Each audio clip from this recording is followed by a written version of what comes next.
പഞ്ചാബിൽ ആളിപ്പടർന്ന് സത്ലജ് സിനിമ വിവാദം. OTT-യിൽ റിലീസ് ചെയ്ത സിനിമ 2 ദിവസത്തിന് ശേഷം പിൻവലിച്ചിരുന്നു. സിനിമയെ ചൊല്ലിയുള്ള പ്രതിഷേധം ഖാലിസ്ഥാൻ വിഘടനവാദികൾ മുതലെടുപ്പിനുള്ള അവസരമാക്കി മാറ്റിയേക്കാമെന്ന ആശങ്ക പങ്കുവെക്കുകയാണ് രഹസ്യാന്വേഷണ വിഭാഗം.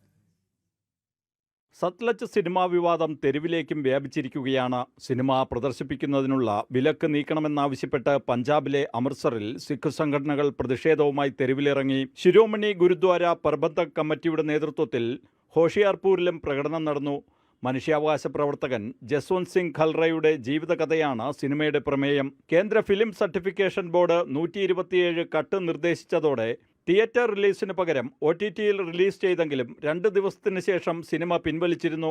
ഖലിസ്ഥാൻ ആശയപ്രചാരണവും പഞ്ചാബ് പോലീസിനെ പ്രതിക്കൂട്ടിലാക്കുന്ന ഭാഗങ്ങളും സിനിമയിലുണ്ടെന്നാണ് ആരോപണം. സിനിമ ഡൗൺലോഡ് ചെയ്ത് കാണാൻ സത്ലജ് സിനിമയുടെ നായകൻ ദിൽജിത്ത് ദോസാഞ്ച് ആഹ്വാനം ചെയ്തത് വിവാദമായിരുന്നു. അതേസമയം സത്ലജ് സിനിമയെ ചൊല്ലിയുള്ള പ്രതിഷേധം ഖലിസ്ഥാൻ ഭീകരവാദ സംഘടനകൾ മുതലെടുപ്പിനുള്ള അവസരമാക്കി മാറ്റുമോ എന്ന ആശങ്ക ഉയർന്നിട്ടുണ്ട്. രഹസ്യാന്വേഷണ വിഭാഗം പ്രതിഷേധങ്ങൾ സംബന്ധിച്ച വിവരശേഖരണം ആരംഭിച്ചിട്ടുണ്ട്. ജനം, ഡൽഹി.